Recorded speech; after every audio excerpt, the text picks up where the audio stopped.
everyone. I am so glad that y'all have been able to join us for the Sacred Conversation series.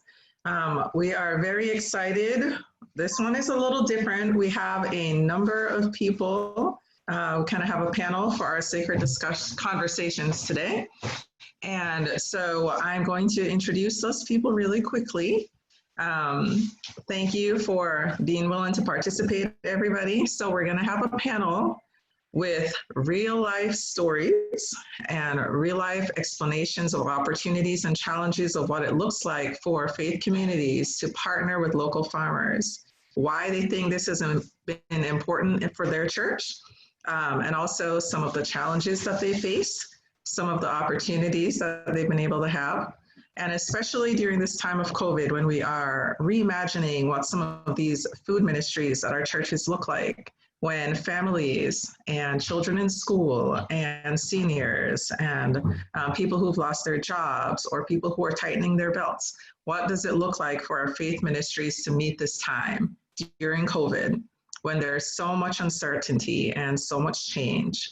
So for some of our speakers, we are very happy to be partnering with Resourceful Communities, and we have Justine Post and Jamie McGirt, who are the Faith and Food Coordinators at Resourceful Communities.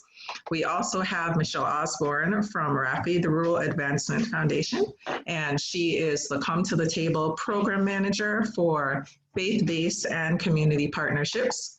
And so they will also be sharing some resources and putting some framing around why it's even important for us to be having this conversation. Why is it important for churches to think about partnering with farmers? How can we support local economies and also feed mind, bodies, and spirit?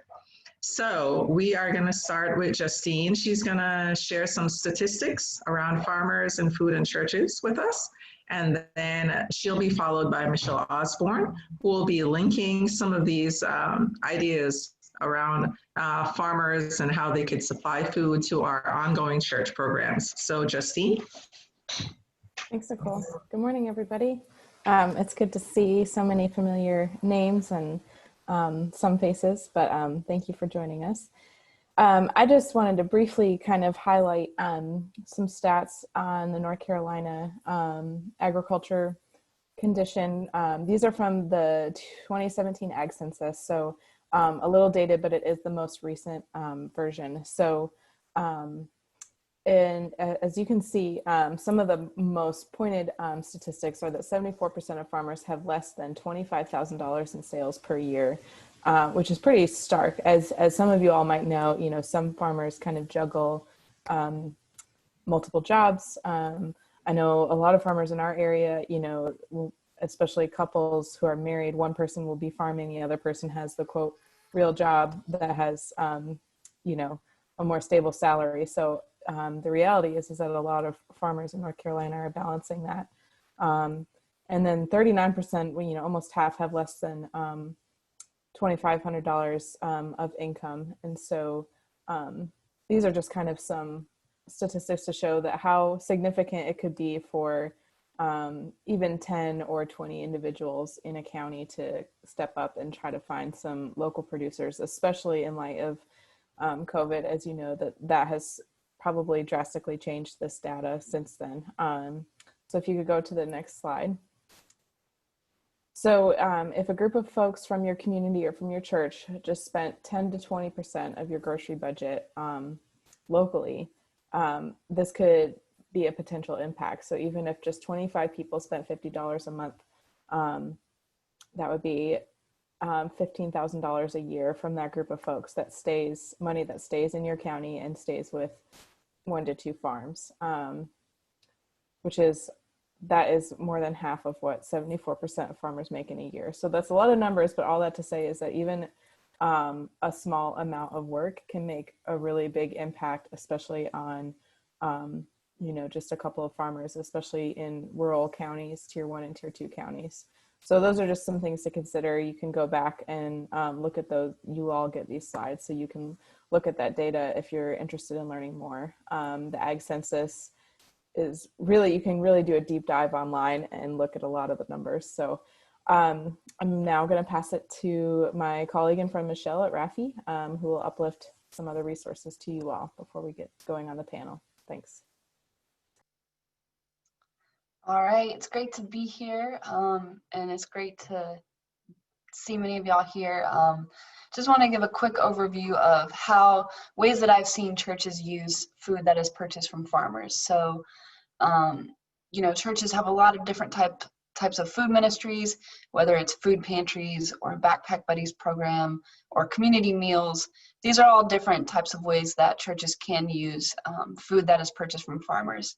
You know, with each of these, there are different considerations, whether around refrigeration or, you know, if they're delivering the Backpack Buddies, or thinking about, well, maybe I won't give a child a watermelon because it would be very heavy to carry in their backpack. Those types of considerations will take place, but you have a lot of options and a lot of flexibility in terms of how you can use food that you purchase from farmers based on your church's ministries. And I believe I'll pass it back over to Nicole now.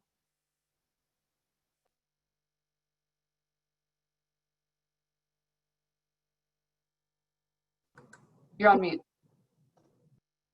Oh, I did not unmute myself, everybody. I'm sorry about that. So the part I'm really excited about today, which I was excited about Justine and Michelle as well, but I'm excited that we have three people with us today who have actual experience in what this looks like in their faith communities, and they're going to be answering some questions for us and sharing their stories. So we have Reverend David Joyner from Red Oak UMC. We have Reverend Eric Reese from Robbinsville UMC. Okay. And we have Shalise Henderson of Oasis of Hope Ministries.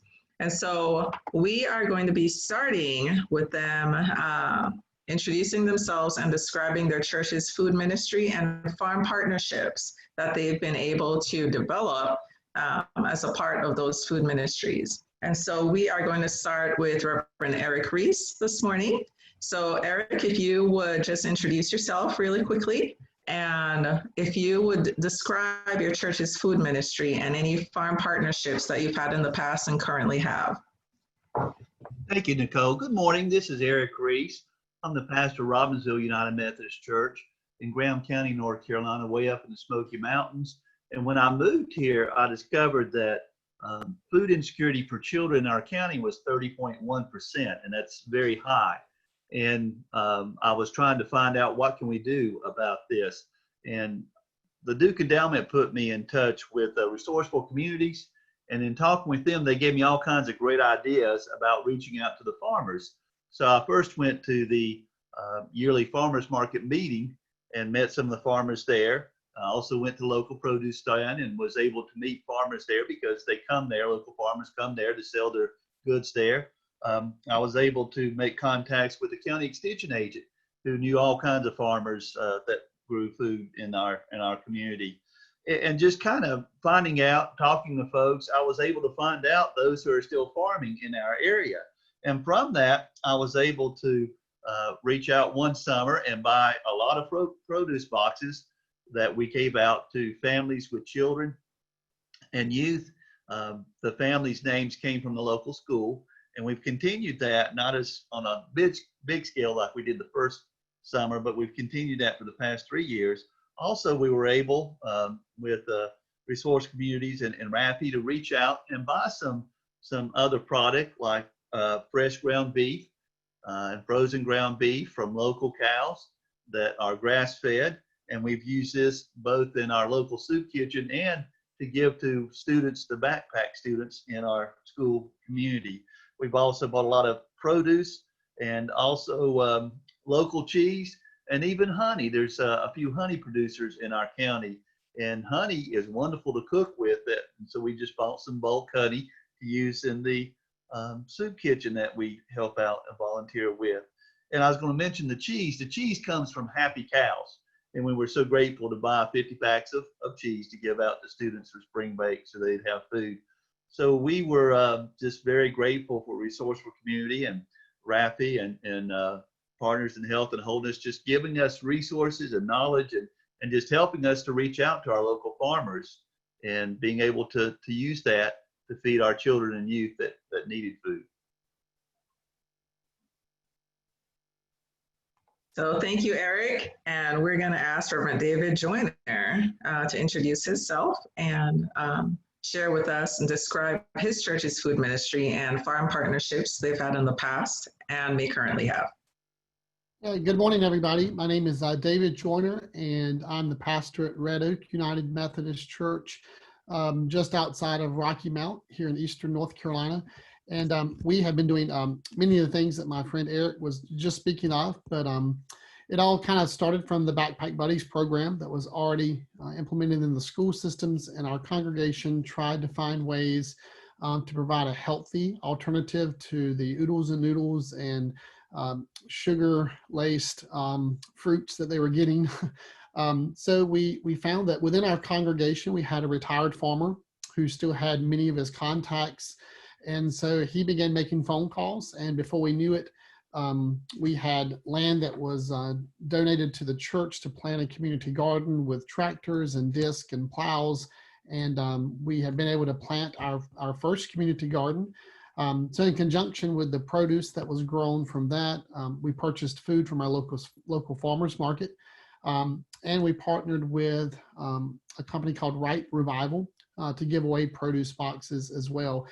To date, we've given away 4,550 produce boxes, and that has meant dollars, roughly $45,500 back into the hands of local farmers because of that initiative. In addition, we just placed an order with a farmer that is literally less than a mile from the church that prior to our conversations, we had no clue that she raised cattle to sell. And we were put in contact with her recently, and we just placed our first order for 300 pounds of beef, which means $1,200 back into her pocket. And all of that food will be given to families in need here in the community and the surrounding areas. So we're excited about the opportunities. We're excited about the resources, new partnerships, new friendships that are made, and seeing the positive effects, not just on the families in need, but in the farmers in our communities and beyond. That's really great. Some of this I'm also just learning, even though I've spoken to David in the past, so I'm learning as well, y'all. So we also have Chalise Henderson on our call. She's with Oasis of Hope Ministries. So Chalise, if you would introduce yourself and describe your church's food ministry and farm partnerships you've had in the past and currently have. Awesome. Good morning, everyone. Thank you for having me. And it's nice seeing a lot of new faces on the call. So as she said, I'm from Oasis of Hope Ministries. We're located in Henderson, North Carolina, which is in Vance County. Before COVID hit, we partnered with a lot of, one primary organization, GROW, the Green Rural Redevelopment Organization, for a lot of our health and wellness initiatives. Oasis of Hope operates basically in 4 areas, and we partner with Turning Point CDC, which is our nonprofit and community development organization. But health and wellness is one of the pillars that we focus a lot of our efforts in. So as I was saying, before COVID hit, our primary partner was GROW. They would always come to our annual community days, and we also set up mobile farmers markets on our parking lot so that people had easy access to healthy food, different produce options that was locally grown in our community. Right before COVID hit, we received a grant from the Partners in Health and Wholeness to start our community garden. And we had no idea really what COVID would look like or what influence it would have on us. But we were ready to plant our garden. So that was in March when we got our garden built. And then COVID came, and we saw, how it was influencing our church family and influencing our community at large. So we really started to do a lot of different outreach initiatives that has just really expanded our health and our food ministry in ways that we couldn't have imagined. So the first is we started doing hot lunch programs. And so that was just giving out hot lunch meals that was in partnership with GROW, with a number of other churches and with the North Carolina Food Bank. And that way, through that program, we honestly, like I said, tripled our outreach efforts because we were feeding kids. And so they were coming every day to pick up these meals. And so our numbers increased. And we were also able to learn more about the needs that were in our community. then began doing produce boxes. And so we partnered with a local farmer in Granville County to deliver and to prepare the produce boxes that we distribute. For us, it was really important to have just an easy and seamless process of distributing the boxes because of limited space in our human resources and physical resources in our facility. We just needed an easy way to kind of get these boxes in and out to our community members. So we're able to partner with them, and we've been doing that since May and are looking to continue through November with the produce box distributions. Our last initiative with farmers is our family meal program, and that is actually in partnership with Working Landscapes, which is in Warren County. So it's nice because we have these farming relationships with all three counties that we work in, and so everybody's playing a different role to serve the community. But Working Landscapes was doing family meals through the Warren County Schools District, and we reached out to them at the end of that first round of their programming to say, hey, you know, this is a great opportunity for the families that we're working with too. We have about 80 families that we're serving on a regular basis. Is there a way that we can expand the program to serve Franklin, Granville, Vance, and Warren County? And so we're now working with Working Landscapes on that program. And then we actually just got out of a meeting yesterday where that program is going to be extended again, another round. So we'll be doing the family meals through December. But Working Landscapes is a food hub in Warren County, and what they do is they secure the produce from the local farmers, and that includes meat, vegetables, fruit, and then a local restaurant, On Main Restaurant, which is a Black-owned restaurant in Warren County. They prepare the meals, and then we pick them up and distribute them to the family. So it's been, all of our programs have been really strong and successful, primarily due to the relationships that we built with the farming community, the relationships that we built with other nonprofit organizations, and then distributing those out to the community members. So we're excited to continue the work that we're doing. Hearing all three of you describe your ministries, I'm excited. You know, I'd like to be there to see some of these. I'd love to come and visit. So my next question is, and I'm sure that some people on the call probably do have some of these questions. What have been the opportunities? You know, what have been the good things that you didn't expect, or maybe that you did expect that came out of these farm partnerships? So we'll start with Shalise. Even though she just got done talking. And I did a little switcheroo. So, man, you got to be flexible. So some of the things that, some of the great opportunities that we've had, definitely supporting local businesses and farms. It's been, like I said, a real pleasure to be able to work with all three counties that we serve. And so the partnerships with Grow have just been amazing and opened up a lot of doors for us. Working Landscapes, Moore's Farm.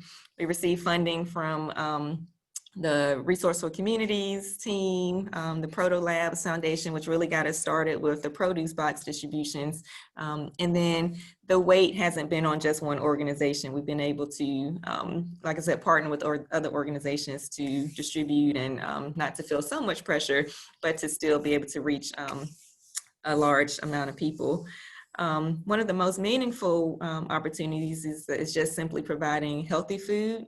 Like the gentleman before me said, you know, getting away from the junk food and things with high preservatives in them, but really being able to provide healthy food and recipes with the boxes that we give out too. So our community members know how to prepare the vegetables and the produce that they receive from us.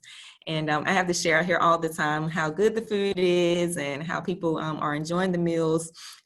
People have lost weight because of the produce that we're giving them. And one community member in particular in March was diagnosed as diabetic. And so she went to the doctor in March. Her A1C was off the chart, like over 14. She immediately changed her lifestyle when she got that diagnosis. She uses her produce boxes. We have a cooking class that we use the produce from our community garden in the cooking class.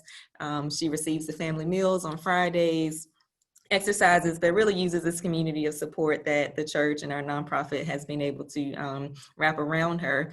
And just at her latest doctor's visit in September, she's no longer diabetic. So she went from like 14 to 5.9, if you know the A1C scale. She's no longer on insulin, and she's just one, example of how access to healthy food can really make a huge difference in the lives of our community members. And so we're motivated to continue, providing the produce, providing the access to the healthy meals, because it really is making a huge difference in our counties. Okay, thank you, Chalise. So I'll throw out this question to Eric as well. What have been the opportunities? What have you seen? Were they expected or unexpected opportunities? One opportunity that some of the volunteers from the church did that kind of really amazed me and made me feel good was cooking demonstrations. And so we've got all this fresh produce and stuff, and there's kind of been a loss of knowledge in teaching folks to be able to cook this stuff and recook this stuff. And so it kind of made me smile when all of a sudden, kale is a big thing now.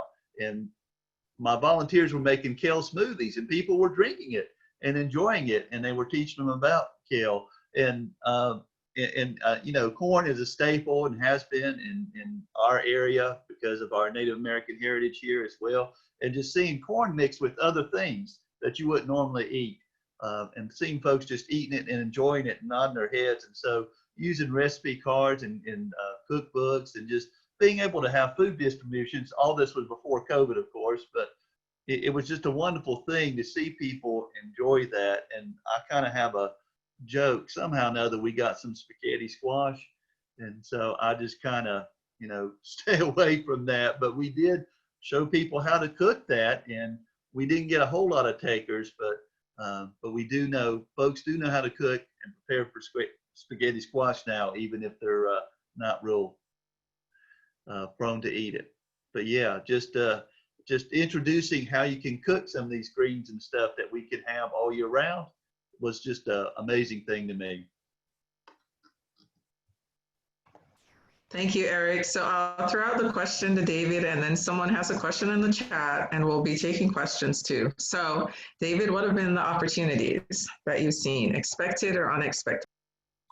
Yeah, I would say unexpected. We didn't think it would take off and go as fast as it has. We thought this would be a multi-year project that would take a lot of work. And what we found was that there were people that are eager to help, and people know people that we don't know, and they've connected us in so many different ways. I think it's funny Eric mentions the spaghetti squash. I have come to love zucchini squash, where we learned from a food preparation class that one of our town board members, she was big in 4-H, and she connected us with some folks there, and they came and demonstrated how to make spaghetti out of zucchini, and we found that it was pretty good. So just seeing new ways to prepare the food, seeing people in the community get excited and to just gather around these events has led to other conversations. It has led to friendships that I don't think otherwise would have been formed. So we truly are making room at the table for all people. And that's just very exciting for me to see, especially in the time that we live in currently. So somebody had a question, and they were asking about the cooking demonstrations. And I think all three of you have mentioned a cooking demonstration as a part of your church's food ministry. And so Laura's question was, are y'all working with the Cooperative Extension Food and Consumer Services agents on cooking demonstrations? So I guess she's wanting to know if y'all work with them, and maybe if there are other people that you work with, or do you put it together yourselves, or how's? So we, this is Chalise again from Oasis. We are currently in a 6-week cooking class, A Taste of African Heritage by Always cooking program. And it's an awesome, awesome program. Each week there's a different theme, fruit, rice and beans, grains, green vegetables. And so they provide the curriculum, Our program manager goes out and grocery shops, and we do try to support the local farmers or our own community garden for the ingredients. But I highly, highly recommend that program, A Taste of African Heritage by Old Ways. And they do have a curriculum that's designed for children as well. So.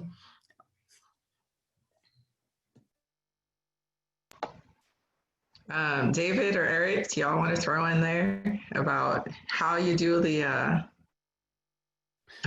your cooking demonstrations? Are you partnering with Cooperative Extension or something? We were able to take training through the NC State Extension, and they came to our area, and so we had myself and 3 of the church volunteers, and it was called Steps to Health. And I was just looking over the stuff, and they gave us a lot of good information. Of course, in the training, we set up, did everything we were supposed to do, just like we did an actual food demonstration. And also, I'm looking at some stuff. They covered food safety, Extension Master Food Volunteer Program, how to, what tools and equipment you need to take there, what you need to do, everything about taste testing and food pantries, and thinking through logistics and recipes to hand out and everything. And so it's called Steps to Health, and it was a very good program, and I was glad I learned a lot from it. Yeah, we have not used our county extension agent thus yet, but our local community college, which is 5 minutes down the road, has a culinary arts program. And what we found was students were graduating, and because of the economy and whatnot, they weren't able to find employment. So the church was able to partner with graduating students, and they would come and actually provide the classes for free, just so they could have an opportunity to share their talents and gifts, which in turn, one of those students now has a restaurant because they kind of built a fan base amongst the students and the folks in the community. So we've just found some different ways to connect, but yeah. All right, thank you. I think there was another question, but before we get to, actually, so this is a pretty important one. Jane was asking, how have y'all adopted these ministries to the constraints of COVID, and what ministries are you still able to operate?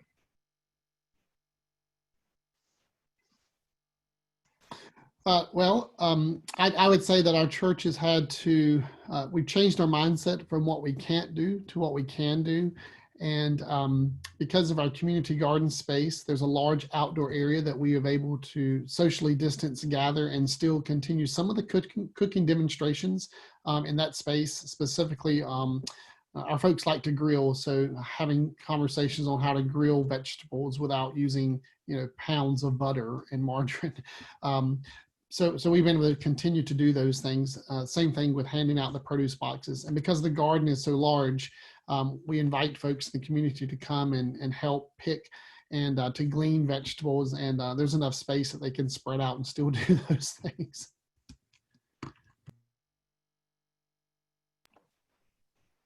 Yeah, that was definitely one of the challenges that we experienced initially, because we kind of had this this debate on, what do? We know there's a need in the community, but we also know that COVID is real, and we don't want to put our own families and selves at risk. And so we didn't get started right away. As you noticed, when I was talking, we planted our garden in March. We kind of took a break, and we really didn't get back out there until May.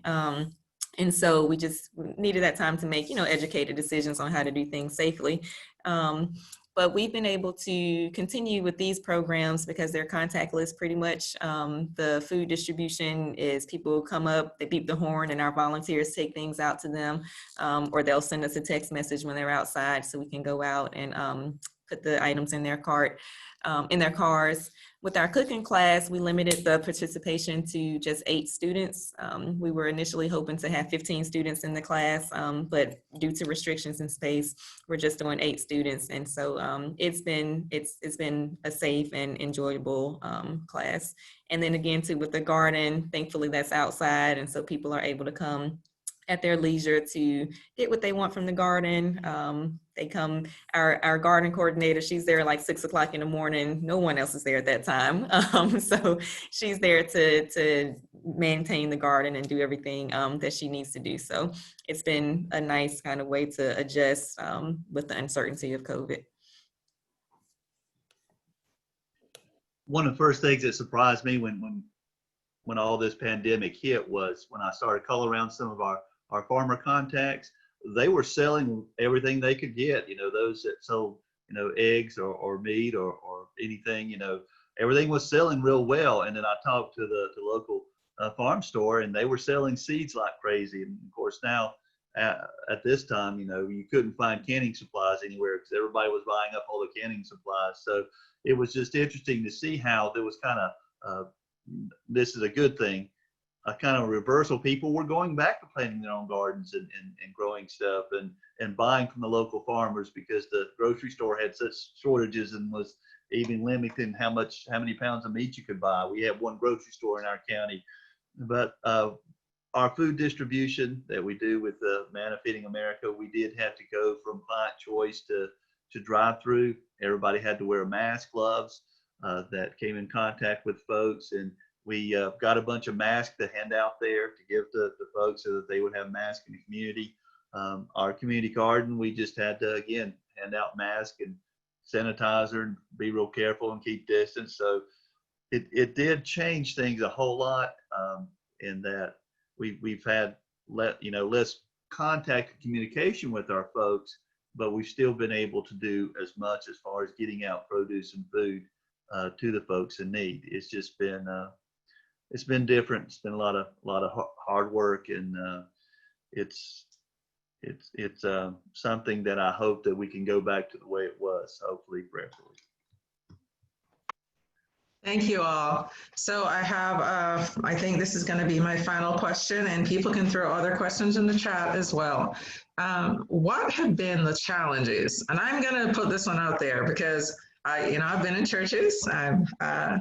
So I know there are people who always ask first, well, where are we going to get the money to do this?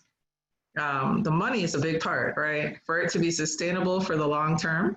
I would imagine that that's one of the challenges, or maybe an opportunity as well. So what have been the challenges, and was your church's food ministry able to develop and overcome those challenges? And we'll start with, I'll pick somebody different this time. We'll start with David. Yeah, so you're right. The challenges were who's going to pay for this? How are we going to get started with this? Is it sustainable? All of those questions were asked by people in the church. We were surprisingly pleased that our retired farmer was more eager to get started than maybe we were initially. He started dragging stuff out from under his barns that had just sat there and and had gained rust for years. And so before we knew it, he was driving his tractor down the road trying to find space. And he had contacted the largest farmer in our county, who oddly enough, he rents land to, and said, hey, I'll give you a break on land rent for your farming operation if you'll come and assist our church with this. Those actions really led the congregation to be hopeful that this was possible. And those beginning little steps turned out to be monumental in the success of our ministry. That then grew into other people stepping up and donating the land for the community garden. Our neighbors across the street, then we found had a love for gardening that they just hadn't tapped into for years. So they were able to go back to the things that they grew up with and they loved, and the practice of canning and freezing vegetables and those things. So they kind of fell in love with maybe their childhood that as children they didn't enjoy as much, but they as adults realized they really did miss those times in the garden. But then to take it to the next level, funding was a huge part. So we turned our community garden into a more of a friendship garden where it's a pay as you can garden. So if people can afford to pay for the fruits and vegetables, we give them a suggested price based on the local farmers market pricing. And then all of those funds are then put back into an account so that next year, we have the money to buy the seeds necessary to plant the garden. So at least that part of the project is sustainable for the foreseeable future, really.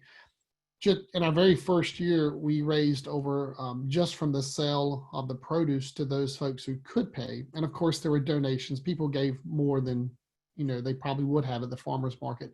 But there was a net profit of the garden produce of just over $3,500, which is phenomenal when you consider that we gave away more than we received donations for. So that's more than enough funds for us to buy the seeds and to continue that project in really beyond next year. So we're excited about that. And then of course the grants that we've gotten from our partners here and others in the community, that helps to make this a sustainable project. And most definitely it's worthwhile when we see the lives changed and impacted by the positive energy in the community.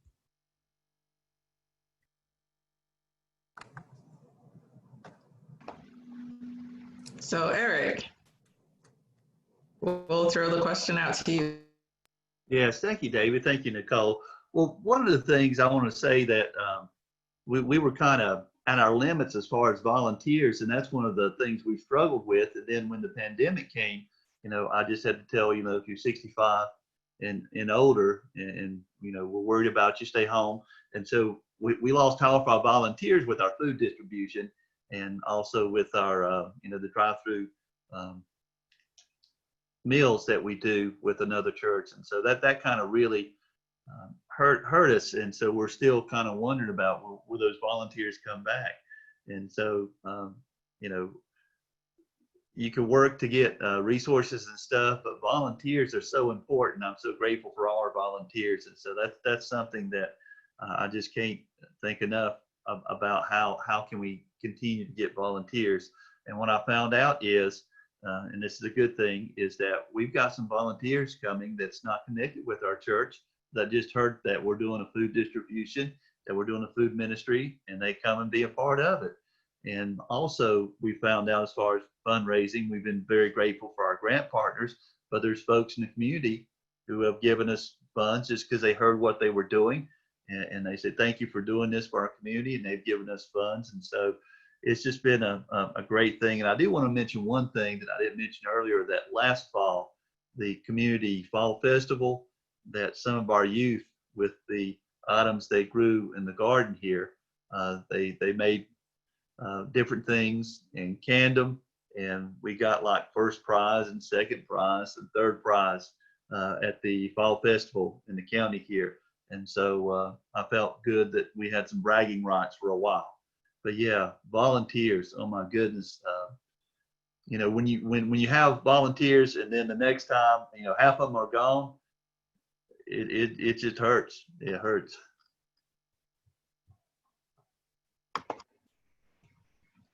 So Chalise, would you like to throw out what have been some of the challenges? And definitely, has funding been one of those challenges? And has the food ministry been able to meet those challenges? Yeah, so staffing has definitely been one of the challenges. We are a very small team, and we actually had to hire a full-time program manager during the pandemic to support, everything that was going on. So that's it's been exciting and rewarding, but also kind of nerve-wracking as well. And just to Mr. Eric's point, during the summertime, we had our youth volunteers because they were out of school and they were looking for just things to do, ways to get out of the house. So they were instrumental in the hot lunch distributions, the produce boxes, but then school hit again. And so their schedules are much more limited now. So we're back to our smaller team, but we've been blessed with a lot of community members who are able to make deliveries for us.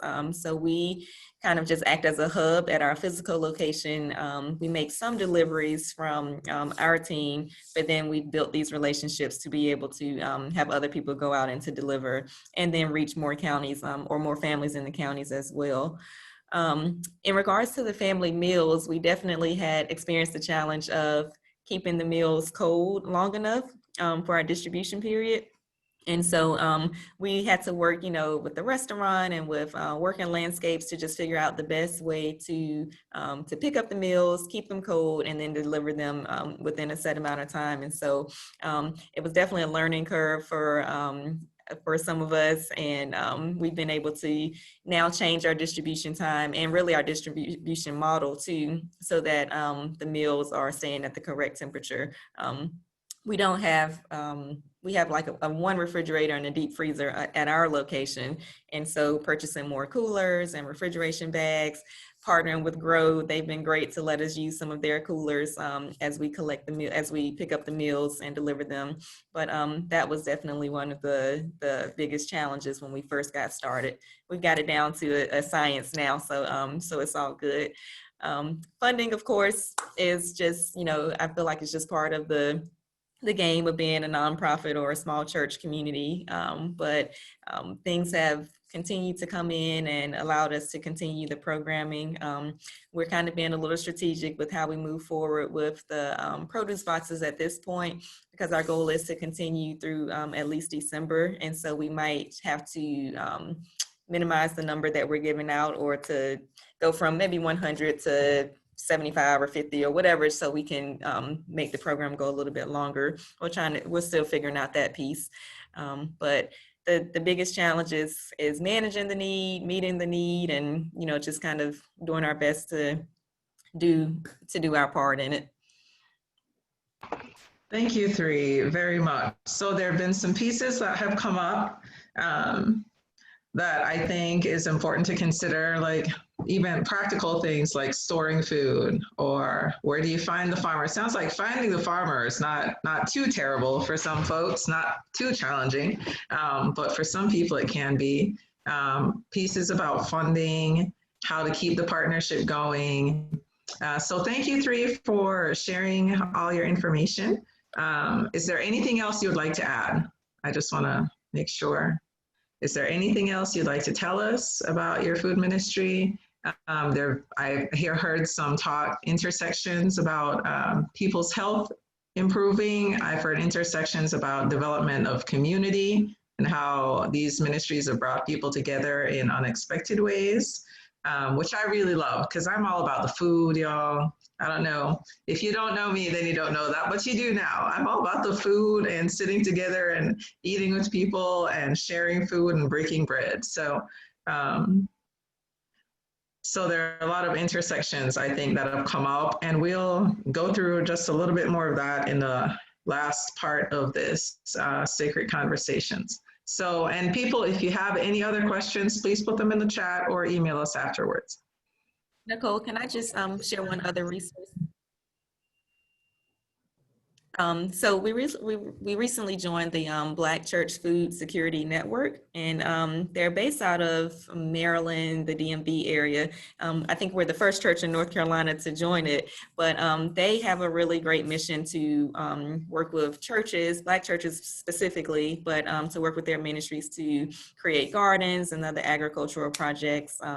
They connect farmers to churches, and they help churches with farmers markets and things of that sort, and really using the resources that churches have to support the farming and the gardening and the agricultural ministries. So wanted to just definitely throw that out there as another really great resource for churches.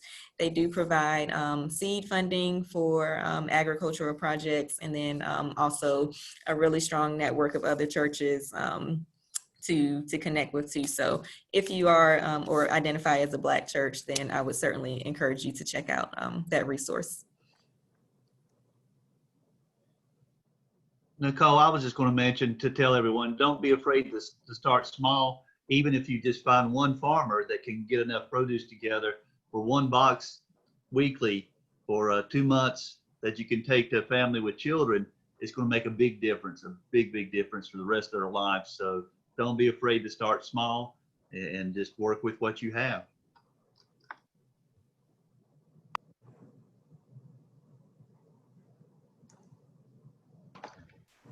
All right. Any last words, David?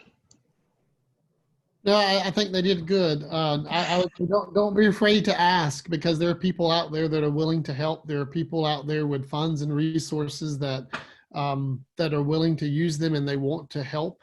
And sometimes it's just because we don't ask. So don't be afraid of the ask, and I think you'll be surprised at just how much good there really is out there in the world. All right, well, thank you three. And we are coming up close, so we're gonna try to wrap things up. So there's some pieces that came out during this panel, and Jamie McGirt from Resourceful Communities, she's gonna wrap up some of these pieces for us.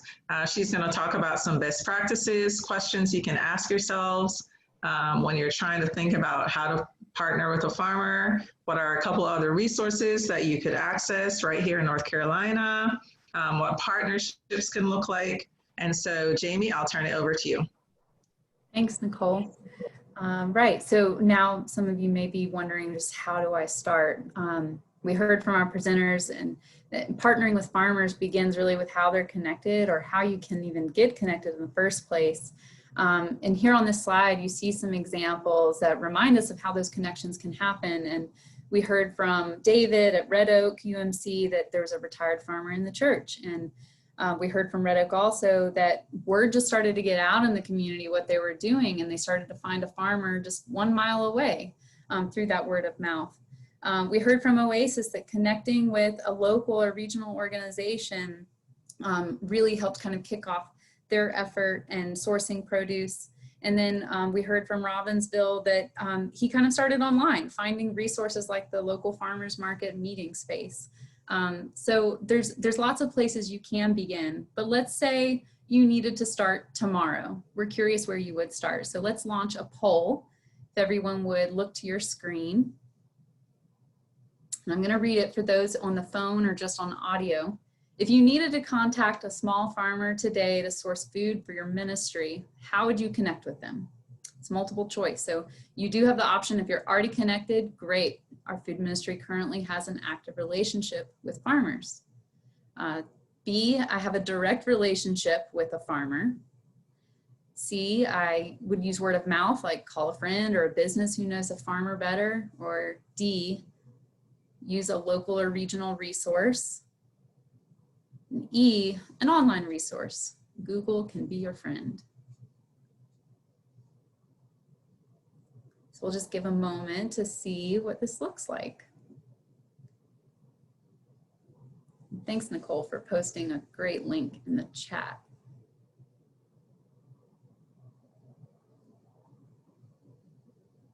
We'll give it just 30 more seconds. Thank you all.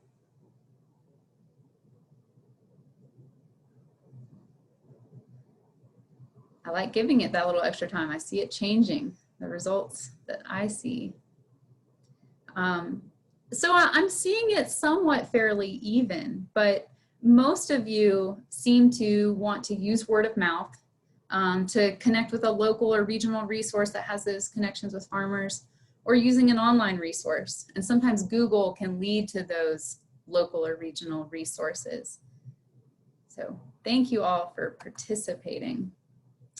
A little word about the local or regional resource. So we've heard a lot of examples today, I think especially from Chalise and from Eric, about places in your community, organizations that might have a network of farmer contacts, or maybe it's an organization that actually does the work of aggregating or pulling together produce from different farmers for wholesale or retail purchasing.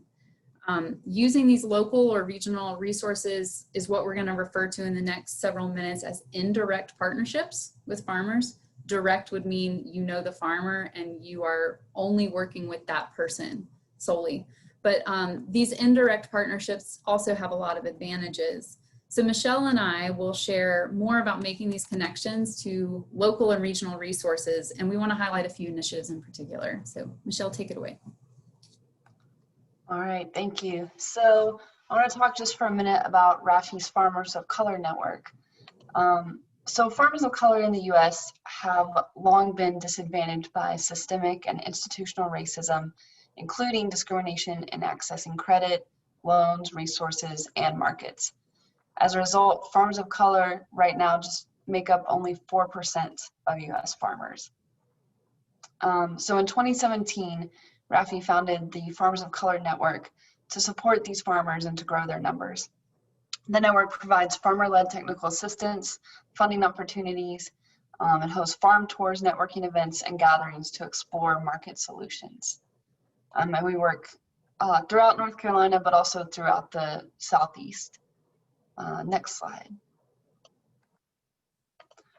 So through our Come to the Table program, we work a lot with churches. Through our Farmers of Color network, we work with farmers of color. So the Farm to Church initiative is really a bridge between those two programs.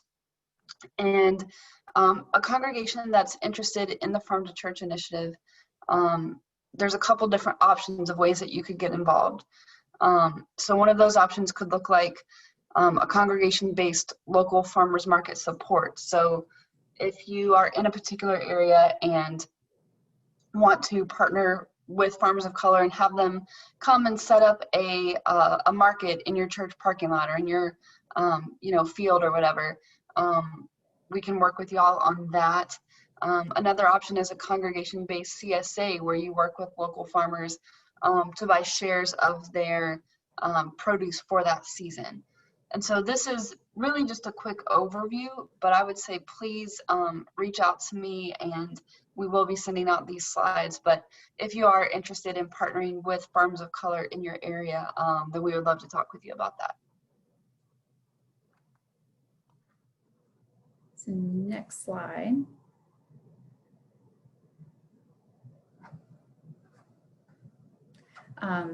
Thanks, Michelle. I want to highlight a resource that Resourceful Communities has been working on in partnership with regional food hubs across the state. These are rural food hubs specifically, or for the most part. For those who do have their video on, quick show of hands, who has heard of a food hub? Okay, so several of you raise your hands. Essentially, Food Hub aggregates produce or farm products from a small region. They can be physical spaces where farmers drop off and consumers like you or I pick up products that we take home to our own kitchens. Or a Food Hub can be an online ordering system that assists farmers just with sales, and then individuals pick up their products from farmers or a single location, and those sales can be retail or wholesale. Food hubs can look very different depending where they are, but the gist is that they connect farmers to consumers, and whether that consumer is a paying customer or the paying customer, say, is a church that purchases products and then distributes it within their food ministries. And this is what we want to pose as an opportunity to you all and your communities, is using resources like organizations that foster these connections to farmers, like what Michelle mentioned, or this Food Hub collaborative, to better supply food within your ministry. Now another little show of hands, who is located within a feasible driving distance to one of the food hubs found on this map? So that can be a challenge, is, as you can see on the map, that there are few and far between. So whether you partner indirectly in your community with a farm source or you are partnering directly with a farmer, it really depends on your community context. Next slide. So as you're considering partnering with farmers, there's advantages to both those direct partnerships with the farmers you know, and there's advantages to indirect partnerships. And there's also challenges associated with each. And this is for your records. We're going to share the slides, so know that you can come back to this and some other resources we'll share. But just for instance, the first one, a direct partnership with a farmer, all of what you spend is going 100% to that farmer. And they may actually offer you the wholesale rate because you're kind of buying in bulk from them. An indirect partnership, let's say with a food hub, or likewise, you might have the opportunity to pay that same rate, or it might cost a little bit more because they add on a little upcharge because they're doing the logistical and communication work for you. So I encourage you to kind of look back at these slides and consider those pros and cons of each style. Next slide. So As we've said, there's a lot of questions to ask yourself, and we heard from our presenters the questions that they didn't just ask themselves in the beginning, but those questions came up from their congregants, like, well, how are we going to do this? We feel so limited. We don't have the cold storage space, or, you know, our budget is narrow. These are examples of questions that you might want to ask from the beginning. And the first one you can ask is, are your program participants even interested in fresh, perishable products? That's an important place to begin. But RAFI also has an incredible handout resource that we want to share with you when we close the webinar and follow up. And those are a long list of these prompting questions to work through. And doing that preparation actually kind of helps inform your congregation that you know the challenges to work through, and you're thinking through those challenges together as a team. But also understand that hiccups will arise. So Michelle. Or Nicole, I'll turn it back to you. Okay, thank you all for hanging with us, and people have been popping in and out, and we know it's been a little longer than some of our sacred conversations in the past. We are going to be having just a closing moment devotion. Thank you to the panelists. Thank you to our partner organizations who are represented with us today. We are also going to be having, we're going to have a closing poll. So what I'm going to do is we will do the devotion, closing devotion, and then Elizabeth will launch a poll for us. So don't run off. Please fill out the poll so we can continue to shape what resources we can make available to you. So for the closing devotion, if we will do 3 deep breaths is what we're going to do today. We're going to take a moment. I'll ask you to center yourselves, feet on the ground, feel your body in the space where you are. And we're going to take 3 deep breaths.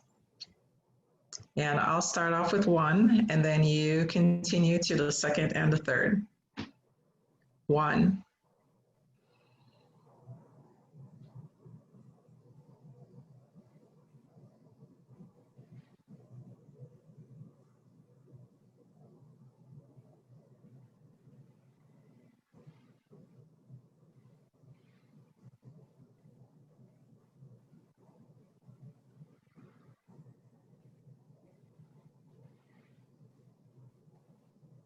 God, in your mercy, hear our prayers.